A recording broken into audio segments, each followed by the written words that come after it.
Bismillahirrahmanirrahim. Assalamualaikum warahmatullahi wabarakatuh. Alhamdulillahi wa kafa wassalatu wassalamu ala rasulillahil mustafa wa ala alihi wa sahbihi wa man wafa wa ba'd. Fa ya ahbaballahi wa ahbab rasulihi sallallahu alaihi wasallam, usi nafsi wa iyyakum bi taqwallahi faqad fazal muttaqun fala tamutunna illa wa antum muslimun. Faqala ta'ala ya ayyuhalladzina amanu taqullaha haqqa tuqatih wa la tamutunna illa wa antum muslimun. Saudara-saudariku dimanapun Anda berada, jumpa kembali dalam kajian Aku Suka. Ayo kultum sejenak untuk berbuka. Alhamdulillah saat ini kita telah berada di hari ke-13, Masya Allah, bulan Ramadan. Semoga Allah Subhanahu Wa Ta'ala menerima seluruh ibadah kita, khususnya siam kita, sholat kita, rukuk, sujud kita, dan mengabulkan doa-doa terbaik yang kita mohonkan kepada Allah Subhanahu Wa Ta'ala. Tak terasa ya, sudah 13 hari siam. Semoga tetap semangat, semoga istiqomah, dan semoga sudah menikmati siam yang kita tunaikan. Dan tentunya kenikmatan dalam menunaikan siam ini bisa dibuktikan lewat tampilan ibadah kita, peningkatan kualitasnya, peningkatan kuantitasnya, baik sholatnya, interaksi dengan Al-Quran, dan ragam kebaikan lainnya. Semoga itu telah hadir. Kalau belum maksimal, tingkatkan terus. Masih ada waktu, 16-17 hari ke depan, dan kita tidak mengetahui di hari mana kita kembali kepada Allah Subhanahu Wa Ta'ala. Baik, dalam ikhtiar memperbaiki kualitas ibadah kita akan lanjutkan kajian kita masih dalam pembahasan sifat salat Nabi Sallallahu Alaihi Wasallam. Saya ingin tegaskan bahwa ini menjadi satu hal yang sangat penting untuk kita uraikan. Seperti saya sampaikan berulang-ulang dalam setiap momentum Aku Suka di pertemuan-pertemuan yang lalu, bahwa salat itu ibadah yang paling pokok, ibadah yang sangat menentukan muara akhirat kita. Karena ini yang pertama kali dihisab oleh Allah Subhanahu Wa Ta'ala. Inna awwala ma yuhasabu bihil abdu yawmal qiyamati as-salah. Amalan pertama yang dihisab oleh Allah Subhanahu Wa Ta'ala, kata Nabi SAW, di akhirat kelak adalah salatnya. Idza salahat salah sairu amali wa idza fasadat fasada sairu amali. Kalau bagus salatnya, maka akan berdampak pada kebaikan amalan-amalan lain. Jadi ini sumber amal itu dari salat dulu. Salat merubah karakter, lebih baik amalan yang lain ikut, ya kan?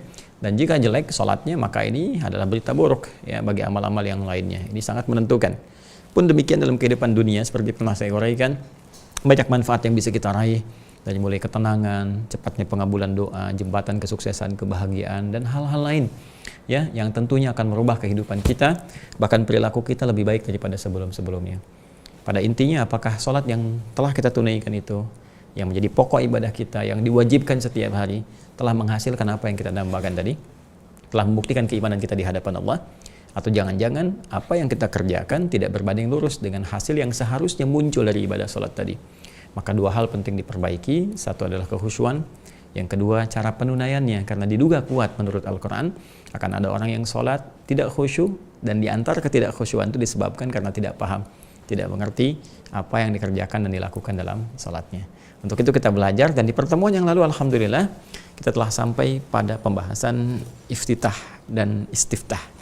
Ya, telah dapat bacaannya, referensinya dari mana, kemudian juga bagaimana cara membacakannya, dan hikmahnya itu yang paling penting. Ya, telah kita sadari. Kalau saya izin berdiri, kita coba dari awal secara ringkas dalam mempraktikkan dari sejak kita mulai bertakbir.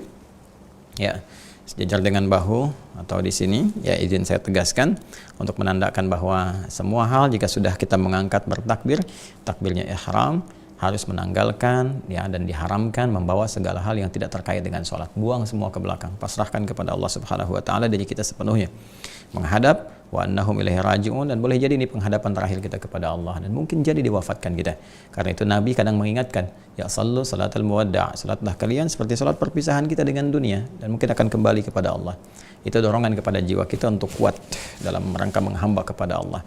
Kemudian mengucapkan Allahu Akbar, fayaqulu Allahu Akbar, ya komitmen pada diri kita, di lisan kita bahwa Allah yang paling agung, paling hebat, paling besar, menyadari sepenuhnya bahwa kita ini kecil di hadapan Allah. Tapi si kecil ini kadang-kadang membawa kebesaran dalam kehidupan, itu kan? Ya, sombong terhadap orang lain, merasa yang paling berilmu, merasa yang paling kaya, paling punya kedudukan, berlaku sewenang-wenang dan sebagainya dengan apa yang sebetulnya cuma titipan dan kecil. Maka kita rasakan itu keliru. Kita berniat dengan baik sambil bertakbir, kita hadirkan suasana dalam hati kita, menunjukkan sholat apa yang kita tunaikan, maghribkah, isyakah, atau yang lainnya. Baik, kemudian kita bersedekah, letakkan kemudian telapak yang kanan menutup yang kiri, menjaga hati dengan baik, bahwa tutupi kekurangan-kekurangan yang kadang muncul dari nafsu ini, ya segera tekan. Kalau perlu genggam seperti ini, tutupi dengan kebaikan-kebaikan seperti pernah saya terangkan di pertemuan yang lalu. Izin yang baru bergabung ya, yang baru bergabung di episode ke-13, tolong lihat yang sebelumnya dulu. Ya, supaya tidak cepat menyimpulkan dan ada kesinambungan ya dan ketersambungan pembahasan sehingga mengerti apa yang saya contohkan sekarang. Kemudian jaga, dan dari penjagaan ini kita bermohon kepada Allah supaya kita jadi lebih baik dalam kehidupan.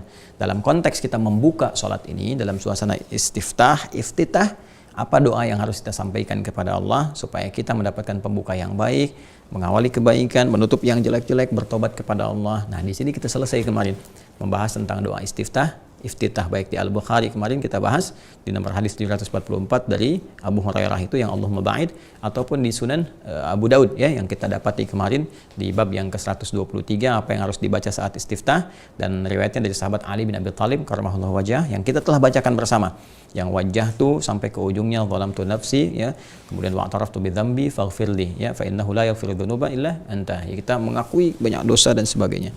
Nah, setelah itu suasana kan jadi enak, jadi lebih tenang, jadi lebih bersih, karena orang taubat Allah berjanji menjamin dalam Al-Quran, kan? Siapa yang taubatnya benar, siapa yang taubatnya lurus dan berniat untuk baik, ya faman taba wa aslaha, siapa yang kemudian bertobat dan berusaha memperbaiki dirinya, berjanji komitmen, maka Allah akan berkenan menerimanya. Dan penerimaan Allah yang terbaik itu ketika menerima taubatnya, maka Allah akan berkenan menunjukkan jalan-jalan kebaikan. Nah, jalan apa yang akan dibuka ya oleh Allah Subhanahu wa taala melalui penunaian salat ini? Maka pembuka jalan ini intinya akan dimulai lewat satu bacaan. Ya, pembuka sesuatu dari sebuah inti yang menunjukkan kepada inti sesuatu itu disebut dengan Fatihah namanya. Fatihah. Karena itu, setelah kita teman-teman sekalian menunaikan takbir Ratul Ihram, kemudian juga istiftah. Jadi ini saya urutkan ya. Nah, takbiratul ihram, takbiratul ihram, dan di sini juga ada niat nanti ya. Kemudian kita lanjutkan dengan iftitah atau istiftah ya. Bahasan-bahasan terkait yang berkelindan dengan perbedaan-perbedaan pendapat dan hukum-hukum fikih perbandingan fiqhul muqarin akan diuraikan dengan detail di Mira insyaallah, Ma'had Islam Rafiatul Akhir. Jadi kalau Anda bertanya misalnya, ini yang baca ini kok pendek istiftahnya, ada yang nggak baca sama sekali, gimana kalau imamnya bacanya kok baru takbir ya kemudian langsung ke Al-Fatihah misalnya, bagaimana? Itu hal-hal terkait perbedaan dimaksud nanti di Mira lebih detail lagi, karena ini aku suka ya kultum hanya sejenak saja ya kan, walaupun kuliah terserah antum tapi sejenak waktunya, karena itu kita bahas yang pokoknya saja. Jadi teman-teman yang berminat gabung ke Mira nanti seperti yang pernah saya sampaikan pengumumannya, dan insya Allah 17 Ramadan akan dicek semua registrasinya, dan awal i'tikaf kita akan detailkan pembahasan dengan izin Allah Subhanahu wa taala sesuai dengan kurikulumnya. Oke, jadi saya batasi di sini dulu. Kemudian sekarang kita akan masuk ke dalam satu inti. Ya. Yang dimulai dengan bacaan. Ya. Bacaan itu disebut dengan qiraah namanya. Qiraah. Kalau bacaan spesifik berulang-ulang punya nilai mukjizat yang tinggi, bentuknya mubalaghah, maka disebut Quran. Ya, makanya apa yang kita bacakan firman Allah disebut Al-Quran, karena dibaca terus berulang-ulang tanpa henti, punya banyak mukjizat. Orang nggak pernah bosan membacanya, orang nggak pernah bosan kemudian menghafalkannya, semua kalangan bisa baca dan sebagainya. Baik ya? Nah, jadi kalau kita ingin sifati dengan khusus bacaan saja, maka kita katakan apa? Al-qiraah. Ya, pakai alif lam bisa al-qiraah untuk menunjuk pada satu sesuatu yang spesifik bacaan. Nanti apa yang dibacanya kalau dalam sholat jelas nanti ya kita bacakan pertama kali setelah iftitah ini nanti adalah Al-Quran. Nah, jadi nama umum untuk bacaannya Al-Qiraah ya. Jadi kalau nanti misalnya ada di dalam hadis Anda baca misalnya ba'da takbir qabla al-qiraah. Nah, yang dimaksud qabla al-qiraah ini jelas ke inti bacanya itu Al-Fatihah, itu Al-Quran. Ya. Al-Fatihah. Saking pentingnya tuh Al-Fatihah ada alarm, pik. dengar. Ya, ini barangkali mobil tetangga atau mungkin mobil kita juga di bawah ya. Baik, teman-teman sekalian, lanjut ke sini. Ya, John, tolong matikan. Baik, teman-teman. Lihat sini ya. Bismillah. Kita akan masuk kepada sesuatu yang pokok. Pokok inti pembuka sesuatu. Ya, pembuka pokok inti disebut Fatihah. Ya. Kalau kemarin kan pembukaan yang mengantarkan pada sesuatu. Kalau ini intinya sesuatu itu dan akan dibuka, ya kan? Maka disebut dengan apa? Al-Fatihah. Nah, Al-Fatihah ini tentu adalah Al-Qur'an, ya. Itu adalah apa? Al-Qur'an dan sifatnya berupa bacaan. Nah, makanya kalau Anda baca di hadis misalnya, ya kan yang saya sampaikan waktu hadis tentang iftitah, ya, yang Allah membahas itu di Al-Bukhari nomor hadis 744 dari Abu Hurairah, kan Nabi sakata hunayyatan, beliau itu diam sejenak dan ditanya oleh sahabat Abu Hurairah radhiyallahu taala anhu. Dia itu redaksi pembukanya kan baina takbiri wal qiraati, ya, di antara takbir dan bacaan. Bacaan yang dimaksudkan adalah intinya yaitu Al-Qur'an, bentuknya apa? Al-Fatihah ke sini. Nah, dan ini menjadi rukun yang sangat penting, teman-teman sekalian. Oh, ini rukun, ya. Rukun yang penting dalam sholat. Rukun yang penting dalam sholat. Awas, hati-hati, ya. Niat, takbir. Nah, ini Al-Fatihah untuk bacaan pertama yang menjadi rukun di dalam sholat, teman-teman sekalian. Ini dia. Jadi saking pentingnya rukun ini, bahkan nanti ada hadis yang sangat spesifik yang menjelaskan satu, posisi kewajibannya, ya. Kemudian yang kedua, teman-teman sekalian, adalah keistimewaannya, fadilahnya, ya, keutamaannya, keutamaan Al-Fatihah ini, keutamaan.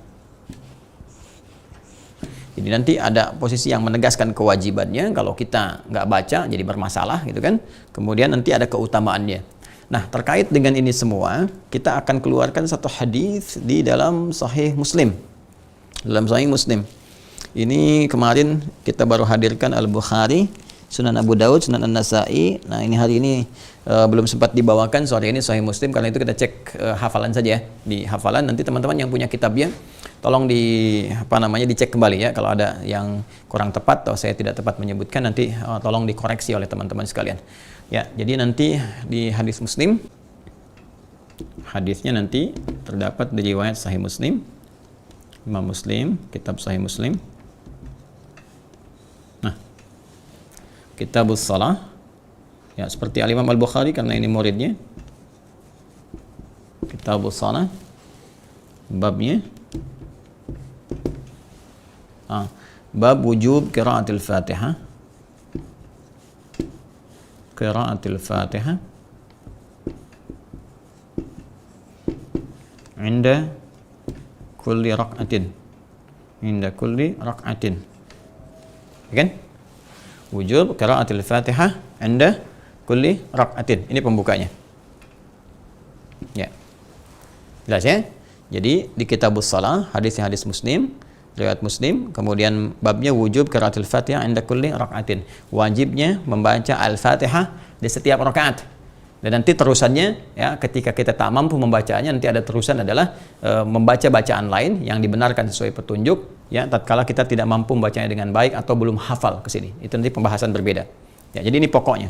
Nomor hadisnya kalau kitabnya serupa dengan yang saya miliki, itu nomor hadis 395. Ya. Juga 598. Biasanya ini yang paling populer yang disebutkan. Kalau misalnya ada perbedaan, mungkin Anda ikhtisar atau cetakan berbeda, cari yang rawinya. Ini saja sudah cukup sebetulnya. Tapi kalau kita masuk ke rawinya, sahabat Abu Hurairah. Hurairah radhiyallahu taala anhu. Nah, Imam Muslim dengan Abu Hurairah kan nggak ketemu nih. Berarti harus kita temukan dulu, kan? Abu Hurairah kan sahabat Nabi, gitu kan? Imam Muslim jauh sekali, itu di eranya Imam Al-Bukhari, gitu kan? Nah, ini sementara sahabat Abu Hurairah sahabat ketemu Nabi dan wafat sebelum eranya Imam Muslim. Nah, sekarang kita urutkan dulu Imam Muslim terima dari siapa? Haddatsana, nanti Anda bisa cocokkan. Ya, haddatsana Ishaq, kan? Bin Ibrahim Al-Hanzali. Ya. Haddatsana Ishaq bin Ibrahim Al-Hanzali, kemudian akhbarana Sufyan ibnu Uyainah ya anil Ala an abihi an Abi Hurairah. Nah, ketemu di sini. An Abi Hurairah radhiyallahu taala anhu. Nah, anin Nabi sallallahu alaihi wasallam. Ya kan? Nah, jadi ini teman-teman, ini sanadnya. Ya, urutan informasi transmisinya yang tersambung langsung kepada sahabat Abu Hurairah, karena ini hadisnya nanti akan diriwayatkan oleh sahabat Abu Hurairah, rawinya ini, ya Abdurrahman bin Sakhar, beliau nanti akan menerima dari Nabi Shallallahu Alaihi Wasallam. Karena Imam Muslim nggak berjumpa dengan sahabat Abu Hurairah, mesti ketemu nih jalurnya dari mana, ketemu dari sini. Maka kita Imam Muslim nih, qala telah menyampaikan kepada kami siapa? Ishaq nih yang pertama, Ishaq dari Ibn Ibrahim, Ishaq bin Ibrahim, gitu kan, Al-Hanzali. Kan Ishaq bin Ibrahim Al-Hanzali ini menerima dari siapa? Sufyan bin Uyainah. Sufyan bin Uyainah menerima dari siapa? Dari Ala dari bapaknya dari Abu Hurairah. Jadi jalur ini yang menyampaikan Imam Muslim kepada sahabat Abu Hurairah radhiyallahu taala anhu. Qala, ya beliau menyampaikan, teman-teman sekalian, awas, hati-hati ya. Di sini ada sesuatu yang penting, ada dua bagian dari kalimat Abu Hurairah ketika menyampaikan hadis dari Nabi sallallahu alaihi wasallam. Qala Rasulullah sallallahu alaihi wasallam, man shalla salatan,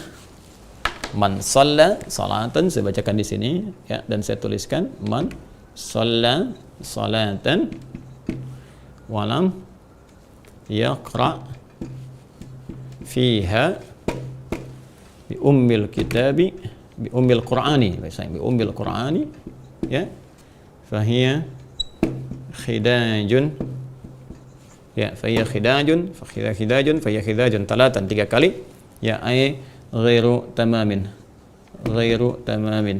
Sampai sini dulu. 1, terkait dengan kewajibannya. Ya, jadi kan tadi kita bahas 2 kan, 1 kewajibannya Fatihah, ini masih ada, alhamdulillah. 2 keutamaannya. Ya, terkait kewajibannya teman-teman sekalian, redaksi hadis yang pertama dari sahabat Abu Hurairah radhiyallahu taala anhu menyampaikan dari Nabi sallallahu alaihi wasallam, Nabi mengatakan man shalla salatan. Ya, tadi saya uraikan, kalau Anda siang lihat di Madrasah Imam Al-Bukhari, saya terangkan tentang man. Ismun mausulun yadullu 'alal fardiyatil 'ammiyah, kan? Isim mausul konjungsi kata sambung yang menunjuk kepada objek atau bahkan subjek, kan? Sifatnya personal tapi bentuknya luas. Artinya kalau ada man, itu yang diajak bicara saya, ya, kita, Anda, teman-teman. Jadi Nabi langsung mengkhitab kita, mengajak bicara kita. Kata Nabi, "Hei kamu, Adi Hidayat, hei kamu fulan, hei kamu fulana," itu kan? Baik, jadi man shalla salatan, hei engkau, hei siapapun ya yang menunaikan salat, satu salat, ya, salat apapun ini, salat apapun, terutama yang pokok, yang fardu, ya, 24, 4, 3, 4, ya, subuh 2, 4 zuhur, 4 asar, 3 maghrib, 4 isya, ya, siapapun yang menunaikan satu salat, kemudian walam yaqra fiha, dan dia tidak membaca di dalam salat itu, ya, bi ummil qur'ani, dengan ummul Qur'an, Al-Fatihah, ya, nama Al-Fatihah nanti banyak teman-teman sekalian, ya. Ada yang menghitung sampai belasan bahkan, ya. Nanti Al-Fatihah disebut Ummul Quran, disebut juga nanti Asy-Syafiyah, Al-Kafiyah, Ummul Kitab, gitu kan? Jadi banyak sekali namanya. Sesuai dengan keistimewaannya. Biasanya satu surah kalau punya banyak fadilah, jamaknya fadail, punya banyak keutamaan, maka keutamaan itu pun dijadikan sebagai bagian dari namanya. Ya, Al-Fatihah ini banyak sekali, ya, banyak. Dia satu surah yang dengan izin Allah bisa menyembuhkan, maka disebut dengan Asy-Syafiyah. Kisahnya banyak tentang kepala suku yang tersengat kalajengking itu, yang pernah saya sampaikan di awal kajian Al-Quran di Aqsa, ya kan? Kemudian juga dia disebut dengan Al-Kafiyah karena isinya merangkum intisari dari Al-Quran Al-Karim keseluruhannya. Kemudian dia Ummul Kitab, ya kan? Ummul Quran, yang kembali semua isi Al-Quran itu induknya ke sini, ke Al-Fatihah. Jadi ini teman-teman sekalian. Dan Al-Fatihah dia pembuka. Kenapa disebut Al-Fatihah? Ya, karena li'annaha taftatihul Qur'ana fil mushaf. Dia membuka Al-Qur'an itu, ya, di dalam mushaf. Jadi dimulai dengan Al-Fatihah. Wa salatu tuftatahu biha, dan dia juga membuka salat. Salat dibuka dengan Al-Fatihah. Karena itu tadi saya katakan pembuka inti, bacaan inti dalam salat, maka dibuka dengan apa? Al-Fatihah. Ini teman-teman sekalian. Nah, orang yang salat terus dia nggak baca pembukaannya, nggak masuk ke inti pembukaan. Kan? Ya, sama aja orang mau masuk ke satu tempat gak lewat intinya, nggak buka pintu, nggak apa, tiba-tiba masuk lewat dari jendela, dari genteng atas, bluk ke bawah, kan nggak akan diterima. Anda datang ke istana presiden, ya, langsung dari atap yang nerobos, bluk, ya, jangankan sampai ke bawah, Anda baru nyampe atap aja mungkin udah dikejar pas pampres. Nah, namun di sini masuk pembuka, kan, lewat pembukaannya, lewat intinya dan sebagainya. Baik teman-teteman sekalian, atau Anda misalnya mau udah ketemu dengan presiden, atau misalnya ketemu dengan siapalah yang Anda inginkan, kan, direktur atau pimpinan Anda dan sebagainya, ya baru ketemu nggak ada pembukaan, nggak ada apa-apa dan sebagainya, langsung mengatakan, ya, langsung pada inti, langsung pada ini itu, kan tidak juga, ada pembuka inti. Dia ada dari masuk sebagai pembukaan, kan, pembicaraan awal, pembuka kepada inti, langsung inti. Nah, ini pembuka kepada inti sesuatu yang menjadi bagian tak terpisahkan dari sholatnya adalah Ummul Quran, Al-Fatihah. Ini ada orang, kata Nabi SAW, nggak baca Al-Fatihah. Sengaja dia di sini nggak baca, sengaja. Faya khidajun. 3 kali disebutkan. Ya, maka ya sholatnya itu disifati dengan khidaj, pencuri, dia pencuri gitu kan, pencuri. Teman-teman sekalian di sini pencuri itu kan jadi ngambil sesuatu gitu kan yang menjadikan sesuatu itu nggak sempurna. Jadi kan yang menjadikan sesuatu tidak sempurna. Makanya ditafsirkan ghairu tamam. Nah, ghairu tamam di sini ini tafsiran ya. Ghairu tamam artinya nggak sempurna sholatnya, tidak sempurna sholatnya. Nah, maka di sini ada yang menafsirkan tidak sempurna di sini, ada yang ketat ulama mengatakan dia nggak sah sholatnya. Ya, karena ada hadis lain juga yang memahamkan bahwa la sholata liman lam yaqra bi Fatihatil Kitab. La sholata ya tidak sah sholatnya, tidak ada sholat bagi orang yang kemudian tidak membaca Fatihatul Kitab, ya surah Al-Fatihah dalam sholat. Nah, ini ulama sepakat dalam konteks dia menunaikan sholat, khususnya pertama ya dalam konteks dia sendirian, ya. Ini dia yang disepakati, yang nggak ada perbedaan pendapat di sini. Jadi sholat sendirian dia sengaja tinggalkan Al-Fatihah, maka dihukumi tidak sah, dia mesti mengulang sholatnya. Ya, karena la sholata di sini, la-nya di situ diartikan teman-teman sekalian dengan sifatnya penafian. Ya, walaupun di situ bisa naksi juga karena harokatnya fathah. Ya, tidak sempurna. La naksi artinya kurang, nggak sempurna. Sama persis ghairu tamam. Dan sesuatu yang tidak sempurna tidak baik, maka diulang. Makanya Khalid bin Rafi Az-Zuraiki ketika dia sholat dan nggak sempurna sholatnya diminta oleh Nabi untuk mengulang. Ya, maka di sini yang memasukkan kepada aspek kewajiban. Kemudian juga nanti ada dalam konteks berjamaah. Nah, di sini ada perbedaan pendapat. Nanti di Mira kita akan detilkan perbedaan pendapat ini seperti apa, dalilnya apa. Tapi umumnya jumhur di sini menyepakati, termasuk nanti terusan di hadis ini adalah tetap dibaca. Nanti tetap dibaca. Ya, walaupun imam baca kita mengikuti dan nanti ada standar cara baca kita, bagaimana cara membacakannya. Ya, berapa ayat paling minimal, kalau imam cepat kita bagaimana, nanti ada detailnya. Di sini tetap membaca, walaupun nanti Abu Hanifah, ya Imam Abu Hanifah dalam nanti madhab Hanafi mengatakan kalaupun imam sudah bacakan maka makmum diam, maka berlaku hadis qiraatul imam ya qiraatul makmum, innama ju'ilal imamu liyutamma bihi fa qiraatul imam qiraatul makmum. Adapun imam jadikan untuk diikuti, maka bacaan imam itu mewakili bacaan makmum. Maka di Hanafi itu diam, menyimak bacaannya imam, ya. Tapi nanti yang terkuat saya memilih nanti yang di sini jumhur ulama mayoritas tetap membaca dengan cara yang nanti kita akan pelajari teman-teman sekalian. Karena hadis tadi itu terkait juga dengan kondisi ketika imamnya sudah rukuk. Maka apa yang harus kita lakukan? Maka muncul hadis tadi. Ya. Kesini dulu teman-teman. Teruskan dulu hadisnya. Jadi ini yang pertama, ini dalil yang menyatakan kewajiban membaca Al-Fatihah, baik kita sholat sendirian ya ataupun kita menjadi imam dalam berjamaah, yaitu sudah pasti, atau bahkan makmum. Nah, dari mana kemudian tetap ini dibaca? Ya, tetap ini dibaca. Nah, ini kembali kepada terusan hadisnya. Qila li Abi Hurairah, belum selesai hadisnya. Qila li Abi Hurairah, setelah ini disampaikan oleh sahabat Abu Hurairah, Nabi menyampaikan seperti ini, gitu kan? Maka qila li Abi Hurairah, maka disampaikan, dikatakan kepada Abu Hurairah, ya. Bagaimana kalau keadaan kami ini menjadi makmum? Hah? Bagaimana kalau keadaan kami menjadi makmum? Maka apa kata Abu Hurairah? Sami'tu Rasulullah sallallahu alaihi wasallam. Kata beliau, bacakan dulu dalam dirimu, baca silent, ya. Faqraha fi nafsika, kata Abu Hurairah radhiyallahu taala anhu, ya bermakna bacakan di dalam dirimu, jadi sir, bacakan. Jadi kalau imam bacanya jahar, jangan ikutan jahar. Ya, jadi jangan sampai terjadi misalnya imam baca dalam salat maghrib, misalnya nanti salatnya bismillahirrahmanirrahim, ada di belakang bismillahirrahmanirrahim, tidak. Ya. Apalagi begini, imamnya sir, andanya jahar. Itu lebih aneh, Joni. Saya salat zuhur, imamnya sir, anda jahar sendiri. Bismillahirrahmanirrahim, alhamdulillahirrahmanirrahim. Itu kan kedengaran. Jahar itu kedengaran oleh orang lain selain anda. Kalau sir, silent, yang dengar cuma anda. Jadi kalau anda baca sir, kedengaran orang, itu bukan sir, itu jahar namanya, Cepi. Ya, makanya kalau anda salat sir, silent, ya nggak harus dikencangkan orang juga, ya. Ini kembali ke sini. Yuk, kembali ke sini teman-teman sekalian. Jadi nanti ketika dikatakan pada sahabat Abu Hurairah, kami ini dalam keadaan jadi makmum, gitu kan? Dalam keadaan jadi apa? Makmum. Bagaimana keadaannya? Kata Abu Hurairah, iqra fi nafsik. Dibaca di dalam dirimu.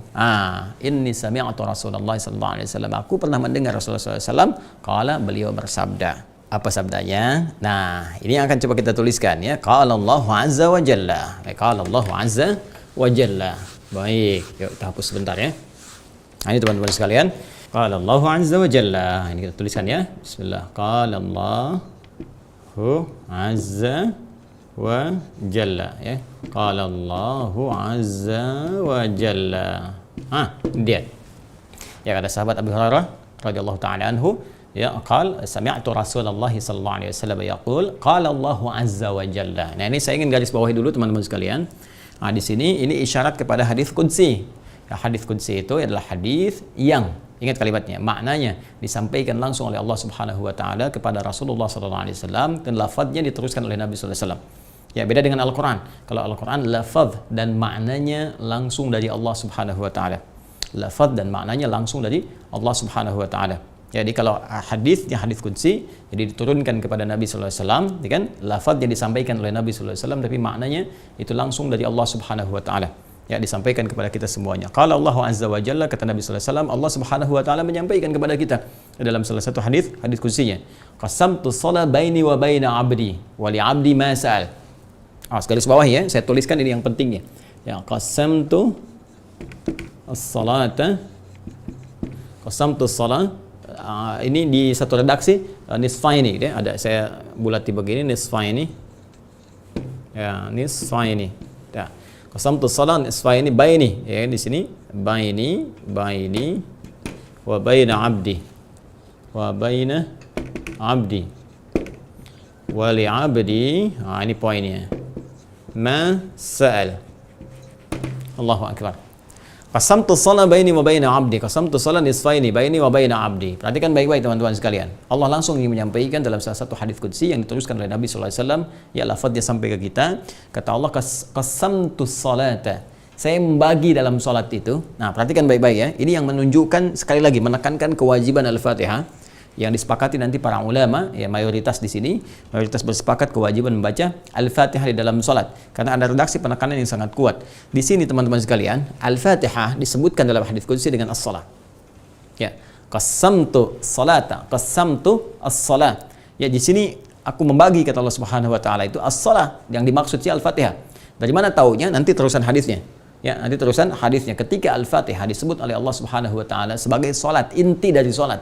Maka dari itu kalau intinya ditinggalkan kan tidak sempurna, dia ghairu tamam, khidaj, ya kan? Dan menunjukkan persoalan serius atas sah tidaknya, ya, salat yang ditunaikan. Karena itu di sini penekanan pembacaan salat itu lebih diutamakan. Dalam konteks ini bacaan Al-Fatihahnya, ya. Qasamtus salata, saya bagi salat itu kan nisfaini kepada dua bagian. Baini wa baina 'abdi, dan ada bagianku, ada bagian hambaku. Jadi nanti di Al-Fatihah itu teman-teman sekalian, saat kita menunaikan salat, kan, ketika Allah Subhanahu wa taala meminta kita menunaikan salat dan kita memulai salat, ya, setelah bertakbir, baca istiftah, kemudian masuk ke Al-Fatihah, disebut oleh Allah ini inti salatnya, pembuka ini inti salat. Qasamtu shalah, aku bagi nih dalam pembuka inti salat ini di Al-Fatihah ini, kan, nisfaini pada dua bagian. Baini wa baina 'abdi, ada bagian tertentu yang memang khusus untukku, kata Allah. Kan, wa baina 'abdi, dan ada bagian hambaku. Jadi di Al-Fatihah ini sangat luar biasa. Ada satu informasi yang sangat dahsyat di hadis qudsi yang menunjukkan bahwa ada bagian kita di situ. Sesuatu yang sangat penting. Nanti kita akan lihat.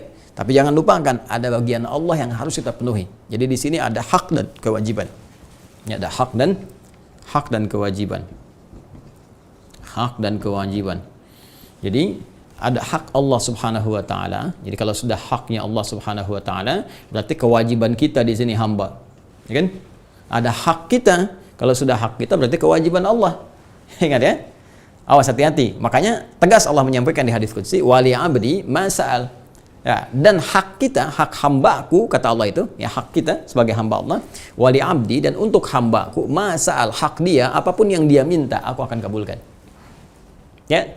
Apapun yang dia minta aku akan kabulkan. Ini dahsyatnya. Jadi di sini teman-teman sekalian, ada hak di sini, ya, hak Allah yang harus kita penuhi, yaitu tadi salat yang ditunaikan dengan benar. Ya, dalam konteks ini sampai ke bacaan Al-Fatihah. Jadi sampai ke Al-Fatihah saja kalau kita penuhi, ya, hak Allah, kewajiban kita dengan benar, niatnya benar, takbirnya benar, gitu kan, iftitahnya benar, sampai ke Al-Fatihahnya benar, maka di situ Allah akan berikan bagian yang paling spesial baru sampai ke bacaan Al-Fatihah saja. Dan itu menjadi hak kita. Dan Allah janjikan di sini dalam hadis qudsi, wali abdi, dan untuk hambaku aku akan penuhi masal. Apa itu? Apapun yang ia minta aku akan berikan.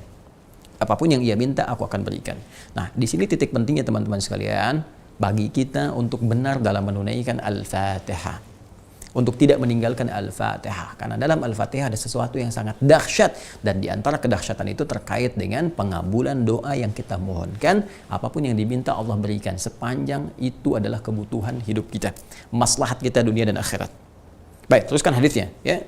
Nah, sekarang bagaimana cara kita kemudian mengungkapkan hak kita kepada Allah. Dan memenuhi kewajiban kita kepada Allah Subhanahu wa ta'ala. Perhatikan baik-baik kalimatnya. Idza qala al-'abdu. Nah, ini tafsirannya kenapa di sini as-shalah diartikan dengan Al-Fatihah. Idza qala al-'abdu alhamdulillahi rabbil alamin. Jika seorang hamba sudah mulai membaca alhamdulillahi rabbil alamin. Allahu akbar. Alhamdulillahi rabbil alamin. Nih, Sudah masuk ke Al-Fatihah kan? Baik, jadi kita memulai dengan bacaan kita Al-Fatihah. Nanti di sini kalau masuk ke hukum nanti ya terkait dengan perbedaan-perbedaan pandangan ya di Al-Fatihah disepakati jumlahnya 7 gitu kan. Hanya nanti ulama berbeda pendapat dimulai dari mana? Ada yang memulai dari Bismillahirrahmanirrahim, ada yang memulai dari Alhamdulillahirabbil alamin. Nanti detailnya di Mira. Ya, detailnya di mana? Di Mira. Jadi nanti yang memulai dari Bismillahirrahmanirrahim, menghitung Bismillahirrahmanirrahim itu bagian dari Al-Fatihah. Ya seperti Al-Imam Syafi'i misalnya kan, yang membacakan jahar, kemudian Imam Ahmad bin Hanbal yang membacakan sir di situ. Ya sementara Imam Malik, Imam Abu Hanifah itu menghitung dari Alhamdulillahirabbil alamin. Ya, dan di sini menempatkan Bismillahirrahmanirrahim ada ditempatkan sebagai ayat mandiri yang terpisah karena pertanyaan Ibnu Abbas radhiyallahu taala anhuma yang menanyakan pada Rasulullah, adakah kemudian pemisah di antara surah-surah Al-Quran yang menjadikan surah itu dipahami bukan bagian dari surah yang lainnya. Maka turunlah Bismillahirrahmanirrahim di sini. Maka nanti sebagian memosisikan Bismillahirrahmanirrahim itu bagian terpisah ayat yang berdiri sendiri sebagai pembuka di setiap surah. Sebagai pembuka di setiap surah. Karena itu bedanya Al-Fatihah dengan Al-Baqarah dipisahkan Bismillahirrahmanirrahim. Bedanya nanti Al-Baqarah dengan Ali Imran dipisahkan Bismillahirrahmanirrahim. Kecuali At-Taubah nanti. Ya, kecuali At-Taubah, Al-Bara'ah karena ini terkait dengan peperangan, izin untuk membela diri, izin untuk membela kehormatan, membela bangsa, membela masyarakat, kan, membela saat dizalimi, maka dalam pembelaan itu ada pertumpahan darah. Sedangkan Bismillahirrahmanirrahim itu ayat yang terkait dengan kasih sayang. Dalam perang nggak ada kasih sayang, nggak ada orang nembak, izin nembak ya, Dor, aku sayang kamu sebetulnya. Itu terlalu lebay Joni, kan? Nggak ada, perang ya perang, tembak ya tembak gitu kan. Makanya nanti di Al-Bara'ah itu tidak ada Bismillahirrahmanirrahim, langsung ta'awud, langsung ke bara'atum minallah dan seterusnya. Nanti bismillahnya tetap berjumlah 114 karena nanti di An-Naml pun ada wa innahu min Sulaiman wa innahu bismillahirrahmanirrahim, sempurna di 114 kali disebutkan dalam Al-Qur'an. Ya, untuk Al-Fatihah pun itu disebut sebagai pemisah bismillahnya, Bismillahirrahmanirrahim pada riwayat yang tadi disampaikan dalam pandangan madhab selain Asy-Syafi'i dan juga madhab Hambali yang bacanya jahar Asy-Syafi'i, Hambali bacanya sir. Ya, di Maliki langsung ke Alhamdulillahirabbil alamin, di Hanafi juga demikian. Dan itu nanti detailnya, detail dengan dalil dan sebagainya nanti di Mira, insyaallah saya sampaikan. Nah, ketika masuk ke sini teman-teman sekalian, ya, hadis yang diqudsi, wa idza qala al-'abdu alhamdulillahirabbil alamin. Jika seorang hamba mulai membaca Al-Fatihahnya dan dia katakan alhamdulillahirabbil alamin. Fokus ya. Qala Allahu azza wa jalla, maka Allah menjawab bacaannya ini dengan jawaban hamadani 'abdi. Hamadani 'abdi. Ya, hambaku telah memujiku. Pelan-pelan ya. Wa idza qala al-'abdu ar-rahmanir rahim, kan? Ar-rahmanir rahim, kalau hamba membaca ar-rahmanir rahim, kemudian Allah menjawab, kalau Allah azza wa jalla, Allah menjawab gitu kan, asna alayya 'abdi, asna alayya 'abdi. Baik, hambaku tengah menyanjungku. Wa idza qala al-'abdu maliki yaumiddin, ketika hamba membaca maliki yaumiddin, ya kan, maliki yaumiddin, qala Allah azza wa jalla, maka Allah pun menjawab, majjadani 'abdi, ya, majjadani 'abdi, hambaku tengah mengagungkanku. Di hadisnya waqala marwatan fawada ilayya 'abdi, gitu kan? Hambaku tengah menyerahkan urusannya kepada keagunganku, gitu kan? Nah, ini dia yang paling menarik teman-teman sekalian. Ketika sampai pada ayat yang berikutnya, iyyaka na'budu wa iyyaka nasta'in. Idza qala al-'abdu iyyaka na'budu wa iyyaka nasta'in. Ini beda sendiri teman-teman jawabannya nih. Ketika hambaku berkata dalam salatnya iyyaka na'budu wa iyyaka nasta'in, qala Allahu azza wa jalla. Ini intinya. Allah menjawab hadza. Ini dia. Baini wa baina 'abdi wa li 'abdi ma sa'al. Allahu akbar. Nah, kata Allah, inilah yang dimaksud komitmen antara aku dengan hamba-Aku. Tadi di awal, qasamtu shalah baini wa baina 'abdi nisfain. Ini komitmennya. Kata Allah, ini komitmen antara aku dengan hamba-Ku. Wali 'abdi masal. Jika hamba-Ku benar menunaikan salat sampai bacaan ini, apapun yang dia minta saat ini aku akan berikan. Ya, apapun yang dia minta saat ini aku akan berikan. Masya Allah. Masya Allah. Dan ini dalam posisi berdiri teman-teman. Ini dalam posisi apa? Berdiri. Sekarang saya mau ilustrasikan sebentar ya. Simpan dulu ini. Saya mau ilustrasikan. Kita buka dulu teman-teman sekalian. Quran surah ketiga Ali Imran ayat 38 sampai 39. Ya, bersama Anda mushaf ya, tolong dibuka. Quran surah ketiga Ali Imran ayat 38 sampai 39. Di mushaf standar paling kanan pojok sebelah atas. Ya, saya mau kisahkan sejenak saja. Nabi Zakaria alaihi salam telah berumah tangga dan berharap mendapati keturunan dari ikhtiar rumah tangganya. Dan Allah berkehendak dengan satu kehendak yang sangat luar biasa, ujian bagi beliau. Dari mulai berumah tangga sampai rambutnya memutih, fisiknya sudah letih, gitu kan? Washta'ala ra'su syaiba. Jadi dalam bahasa Al-Qur'an di surat Maryam itu sudah mulai rambutnya memutih ya, dan terus tidak pernah putus asa.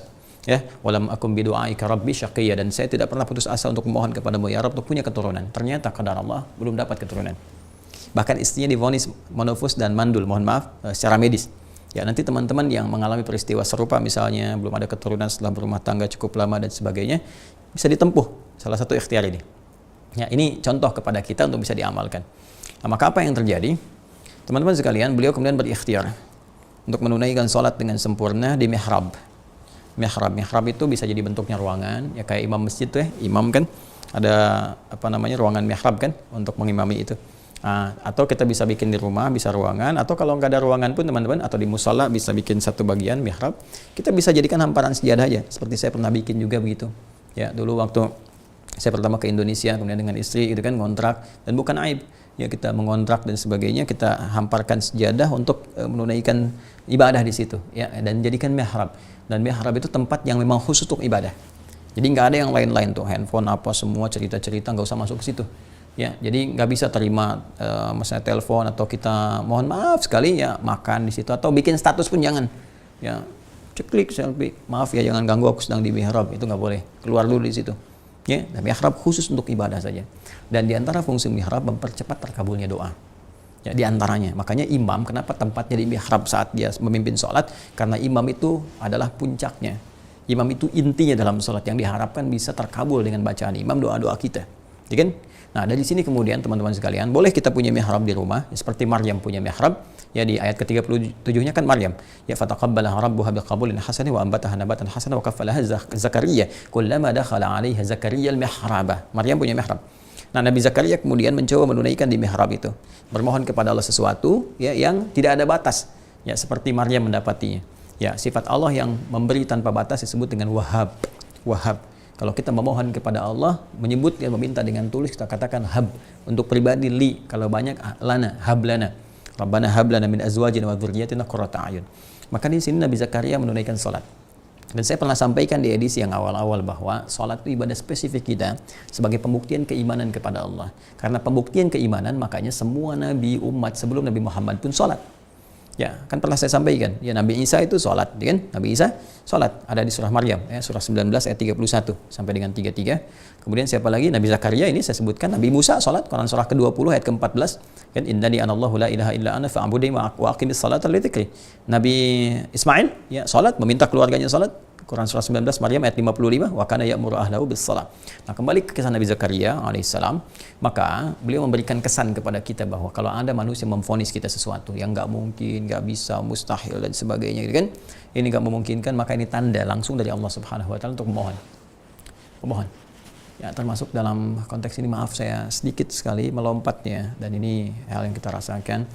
Seperti saya sampaikan dalam satu tayangan terpisah, video terpisah, ajakan doa ke teman-teman, kita merasakan suasana duka mendalam ya terhadap keluarga besar di Hiu Kencana, khususnya kru di KRI Nanggala 402 ya, 53 orang yang sekarang tentunya tengah berjuang, dan ya manusia mulai mengatakan ini sudah berlayar untuk selamanya, ada yang mengatakan begini begitu. Ini tanda dari Allah supaya kita banyak bermohon ya, dan jangan terlibat orang-orang yang tidak terkait dengan ridha Allah Subhanahu wa taala. Jadi tolong minggir dulu ya, dukun minggir dulu, tolong minggir dulu ya, paranormal, dukun pada minggir dulu semuanya. Ya, karena ini hubungan antara kita dengan Rabb, antara kita dengan Allah Subhanahu wa taala. Saya mohon sekali ya, dan masyarakat teman-teman kita bantu doa, minta kepada Allah Subhanahu wa taala jangan berbuat apa yang Allah tidak sukai. Mintakan seperti doanya Nabi Yunus alaihissalam, ya la ilaha illa anta subhanaka inni kuntu minadh dhalimin. Kita minta karena dijanjikan di ayat berikutnya di Al-Anbiya itu, teman-teman sekalian, dijanjikan oleh Allah wa kadzalika nunjil mu'minin. Ya, fastajabna, ya, kemudian Allah jawab doanya Nabi Yunus alaihissalam, fa najainahu minal ghammi, kamu kemudian lepaskan dia dari kegelapan yang menaungi. Nah, itu bahasanya gham, kegelapan, kesulitan dan sebagainya. Ya, apakah kapal selamnya blackout atau bukan dan sebagainya, yang penting suasananya sulit pada saat itu ya, dan ini kita rasakan kondisinya teman-teman untuk kru 53 ini Nanggala 402 gitu kan, seperti Nabi Yunus merasakan kesulitan, kegelapan dan sebelumnya, maka beliau berdoa, la ilaha illa anta subhanaka inni kuntu minadh dhalimin. Kemudian setelah itu fastajabna, ya, fanajjainahu minal ghammi wa kadzalika nunjil mu'minin. Syaratnya mukmin, ya, wa kadzalika nunjil mu'minin, dan demikian pula kami selamatkan orang-orang beriman. Kalau mereka yakin kepada Allah, diamalkan benar gitu kan. Ya mungkin teman-teman kita di sana sedang dalam kesulitan luar biasa, kita yang bantu dari sini. Dan mukmin itu orang beriman. Iman itu lawannya apa? Lawannya kufur dan syirik. Nah, sedangkan perbuatan-perbuatan melibatkan tadi orang-orang yang syirik kepada Allah, ya ini akan menjauh gitu kan. Jadi biarkan kami tolong berdoa dengan baik, teman-teman di lapangan berikhtiar maksimal, dan kita saling mencintai, saling mendoakan dan menguatkan. Saya lagi mohon izin teman-teman sekalian. Nah, kita kembalikan. Nabi Zakaria memberikan tanda kalau sudah mustahil kata orang, maka mohonlah kepada Allah. Maka beliau menunaikan salat dan dalam salatnya berdoa. Ya, hunalika da'a Zakaria rabbah qala rabbi habli min ladunka dzurriyyatan thayyibah innaka sami'ud du'a. Ya Allah, mereka mengatakan aku mustahil punya keturunan karena istriku begini-begini, karena aku sudah begini. Maka aku memohon kepadamu yang tidak punya batas dalam pemberian. Mohon ya Allah, anugerahkan aku keturunan dari sisimu. Engkau pasti mendengar doa hamba. Kalau pada yang maha mendengar saja belum terkabul, kepada siapa lagi hamba mesti memohon? Sekarang perhatikan jawabannya di ayat 39. Ketika dipanjatkan dalam sholat dengan benar, lihat jawabannya. Dengan cepat sekali. Fa pakai fa. Saya sering terangkan huruf fa ini ya. Fanadathul malaika. Fanadathul malaika wa huwa qa'imun yusalli fil mihrab. Maka baru doanya selesai. Salatnya belum selesai. Baru doanya selesai, turun malaikat memberikan jawaban. Doa kamu terkabul. Wa huwa, sedangkan Nabi Zakaria itu qa'imun. Ini saya tuliskan. Qa'imun yusalli, ini dia. Fil mihrab. Sedangkan Nabi Zakaria, ini poinnya, masih tegak berdiri. Masih tegak berdiri. Masih berdiri, yusalli, dalam salatnya. Fil mihrab, di mihrab. Ini poinnya. Masih berdiri dalam salat. Jadi beliau bacakan permohonan dalam salat itu dalam keadaan berdiri. Dalam keadaan berdiri, minta kepada Allah. Doanya baru selesai, masih berdiri, salatnya belum selesai. Tiba-tiba turun jawaban. Ya, sedangkan dahsyatnya kesempurnaan salat yang disyariatkan kepada umat Nabi Muhammad SAW melalui Rasul yang sangat mulia. Karena nabinya paling mulia, paling takwa, paling dekat dengan Allah, maka kemuliaannya luar biasa. Sempurna syariat salatnya, dan bedanya dengan umat di masa lalu, teman-teman sekalian, fokus baik-baik. Umat sebelum Rasulullah salat dulu, minta, baru turun jawaban. Umat Nabi Muhammad SAW sebelum tiba waktu salat ditunggu oleh Allah. Mau minta apa dalam salat? Silahkan minta. Yuk, buka Quran, surah ke-2 Al-Baqarah, ayat 153. Quran, surah ke-2 Al-Baqarah, ayat 153. Ya ayyuhalladzina amanu. Hai semua orang yang telah menyatakan dirinya beriman kepada Allah. Ingat, imannya dikhitab. Imannya langsung diajak oleh Allah Subhanahu wa taala untuk dimunculkan, seakan menanda ayat ini bahwa adakah iman dalam jiwa kita. Iman kita dipertaruhkan. Ista'inu bis sabri was salah. Ya ayyuhalladzina amanu ista'inu bis sabri was salah. Ini dia. Hei semua orang telah menyatakan dirinya beriman kepada Allah Subhanahu wa taala. Ista'inu, jika kalian punya persoalan dalam kehidupan, masalah-masalah apapun yang kalian rasakan, kan? Maka terimalah itu dulu dengan sabar sebagai ujian untuk meningkatkan kualitas hidupmu. Karena yang lain pun diuji. Ya, Nabi diuji, sahabat diuji, tabi'in diuji. Engkau Nabi bukan, Rasul bukan, sahabat bukan, tabi'in bukan. Gak pengen diuji, kamu siapa ya, Ence? ya, tuh ada baru lagi kan, ini siapa nih, nantilah suatu saat saya perkenalkan satu-satu. Ya, jadi ini balik ke sini teman-teman sekalian, terima dulu dengan sabar, wassalah, dan mintakan solusi dari ini semua lewat sholat. Nah, sekarang apa hubungannya dengan Al-Fatihah? Lihat baik-baik ya. Ketika Nabi Zakaria meminta, nah, masih berdiri dalam sholatnya, dikabulkan oleh Allah Subhanahu wa taala. Kita umat Nabi Muhammad SAW, ya, dengan barakah Nabi yang sangat mulia, belum sholat, udah diminta, dipanggil, siap-siap saat sholat mau minta apa. Nah, sekarang perintahnya, ista'inu. Nih, ista'inu. Fokus baik-baik. Ini perintah dari Allah. Kalau kita mau katakan, teman-teman sekalian, ya Allah, kami mau sholat, dan saat sholat itu, kami akan meminta kepadamu. Perhatikan baik-baik. Nah, ini perintah kita saat menunaikan sholat, ini masuk dalam bagian ibadah di Quran, surah ke-20 Taha ayat ke-14. Kata Allah, kalau kalian yakin dengan imanmu aku Tuhan, kan? Ya, maka buktikan lewat itu, pembuktian itu, ya keimanan itu lewat salat. Innani anallahu, sayalah Allah, sungguh sayalah Allah satu-satunya Tuhan. Ya la ilaha illa ana, enggak ada yang disebut Tuhan kecuali saya.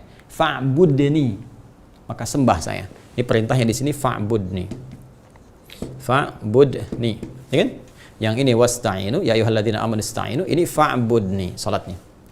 Kalau kita ingin pindahkan bentuk perintah ini ke bentuk penghambaan, ya untuk mengeksekusi ini, untuk membuktikan, maka kalau saya pakai a, kalau kita banyak pakai nun. Nah, ya bentuknya rubah ke fi'il mudhari. Ini a'bud jadi a'bud kalau sendirian.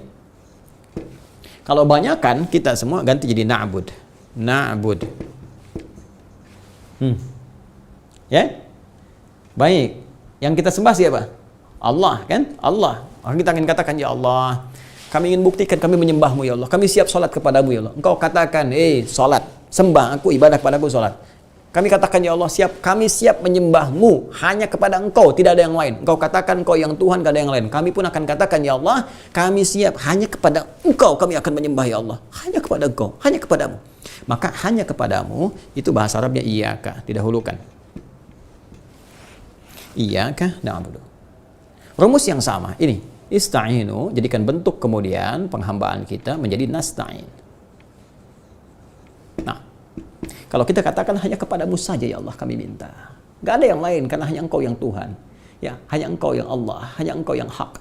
Maka katakan iyyaka. Tuh. Sekarang lihat. Ini perintah Quran surah 2 ayat 153. Ini Quran surah 20 ayat ke-14. Iyyaka na'budu, iyyaka nasta'in. Sekarang saya mau tanya kepada Anda semua. Ya, saya, Anda, dan kita semuanya. Adakah kita temukan kalimat ini, iyyaka na'budu, ya, dan iyyaka nasta'in di dalam bacaan salat kita? Ada, Ustaz. Di mana? Al-Fatihah. Nih. Idza qala al-'abdu iyyaka na'budu wa iyyaka nasta'in. Anda bayangkan? Ya, makanya pantas di sini Allah mengatakan, lihat kalimat yang baik-baik. Hadza baini wa baina 'abdi wa li 'abdi ma sa'al. Ini adalah perjanjian komitmen antara aku dengan hamba-Aku. Apa komitmennya? Ini yang dari awal, wa li 'abdi ma sa'al. Kan Allah katakan, ista'inu bis sabri was shalah. Kamu punya masalah, kamu punya persoalan, datang kepada Aku, ya. Mintakan dalam salat, Aku kabulkan. Sekarang di mana ya Allah cara memintanya? Tuh, Zakaria meminta alaihissalam dalam berdirinya minta, Aku kabulkan. Contohnya, kamu belum minta, Aku udah panggil. Bacakan, apa bacaannya? Iyyaka na'budu. Ketika sampai ke bacaan ini, iyyaka na'budu. Ya Allah, sekarang kami mengungkapkan keimanan kami. Sekarang kami membuktikan keyakinan kami kepadamu, ya Allah. Hanya Engkau yang Tuhan, Engkau ya Allah. Kami menyembahmu, ya Allah, lewat salat ini. Nih. Wa nasta'in. Dan Engkau mintakan, perintahkan kepada kami untuk minta. Kalau kami ada kesulitan, kami ada permohonan, kami ada kebutuhan, ya Allah. Kan? Sekarang kami meminta hanya kepadamu wa iyyaka nasta'in. Maka ketika Anda mengatakan, saya mengatakan, kita mengatakan iyyaka na'budu wa iyyaka nasta'in, Allah langsung menjawab hadza baini wa baina 'abdi. Inilah perjanjian komitmen antara aku dengan hamba-Ku. Wa li 'abdi ma sa'al. Dan kalau benar hamba-Ku sampai detik ini, ya, apapun yang dia minta aku akan berikan sepanjang itu menjadi kebutuhan dunia dan akhirat dia, maslahat dia. Dahsyat di sini. Ternyata rahasia Al-Fatihah itu bisa mempercepat terkabulnya doa baru sampai di sini. Kan? Nah, sekarang timbul pertanyaan. Dua pertanyaannya. Satu. Banyak orang yang telah baca Al-Fatihah setiap hari, bahkan 17 kali dalam sehari. Ya, paling minimal itu paling standar paling minimal 17 kali. Jadi kalau ada yang baca 16, itu berarti salat subuhnya 1 rakaat. Ya, karena salat itu kan 17 rakaat, 5 waktu 17 rakaat. Setiap rakaatnya baca Al-Fatihah. Saking ingin ya Allah banyak mengabulkan doa kita, dibuat 17 kali minta. Ada nggak pimpinan, siapapun dia, komandan dan sebagainya yang mengundang Anda 17 kali dalam sehari, minta apa aja dikasih. Ya. Dan ada yang ngundang sekali aja, Anda taatnya luar biasa, patuh luar biasa. Allah ngundang 17 kali dikasih untuk kepentingan Anda. Masih nggak taat juga. Dengan cara apa lagi diberikan petunjuk? Nah sekarang ada orang sholat 17 kali baca ini tapi kok nggak dapat gitu kan? Salahnya di mana? Satu itu. Yang kedua, kalau Allah tawarkan apapun diberi, mau minta apa? Pasti bingung kan? Banyak permintaan nih. Ada nggak rumus kalau disebutkan satu kalimat misalnya atau satu permintaan semua dikasih? Nah ini menjadi penting untuk kita uraikan bagaimana bacaan Al-Fatihah yang benar, ya kan? Sampai bisa menghasilkan pemberian dari Allah Subhanahu wa taala untuk mengabulkan doa-doa kita. Bacanya seperti apa nih? Karena ada petunjuk di hadis ini. Dan yang kedua, apa yang harus kita mintakan kepada Allah dalam kondisi yang seperti ini. Dan kadang-kadang bacanya cepat imam. Ya, begitu kita ikuti iyyaka na'budu wa iyyaka nasta'in, ihdinas siratal mustaqim, siratal ladzina an'amta 'alaihim ghairil maghdubi 'alaihim waladdallin. Dan baca surat kan? Seperti apa menghadirkannya? Nah, ini nanti yang akan kita ulas di edisi Aku Suka episode ke-14. Jadi sabar ya. Sabar, insya Allah nanti kita akan uraikan dengan lebih dalam lagi sehingga pelan-pelan belajarnya. Kalau memungkinkan saya sarankan sih teman-teman bawa mushaf ya. Bawa mushaf, kalau kitab hadis mungkin nggak semua punya, tapi bisa download juga. Bisa dicari ini teman-teman, insya Allah ketemu apa yang tadi saya sampaikan ya. Kalau mungkin ada sedikit perbedaan nomor atau apalah gitu kan, yang menjadi penanda batasan halaman atau apa, itu mungkin perbedaan dari cetakan dan sebagainya, tapi redaksinya ketemu ya, redaksi ada, rawinya sama, itu kitabnya sama atau babnya sama, itu biasanya insya Allah bermanfaat ya. Yang aneh itu begini, misalnya nomornya ada isinya nggak ada, itu yang paling aneh kan. Nah, jadi jangan berdebat di masalah ini nomornya beda lantas ribut gitu, hadisnya ada nggak Cepi? Jadi kalau hadisnya ada, ngapain Anda sibuk pada urusan seperti itu? Mungkin kitabnya beda atau apa, dan tidak perlu kita perlebar juga masalah itu. Jadi kesimpulannya, ini bacaan Al-Fatihah, bacaan pembuka inti ya, dan kita harus bacakan dalam sholat kita. Membacakannya harus benar teman-teman sekalian, karena ada rahasia di balik itu. Di antara rahasia itu adalah bagaimana Allah mengabulkan doa-doa kita ya saat kita bermohon dalam Al-Fatihah ini, seperti Allah mengabulkan doa Nabi Zakaria yang dianggap mustahil oleh sementara orang. Ya, mungkin itu yang bisa kita uraikan, bisa kita bahas, mudah-mudahan bermanfaat.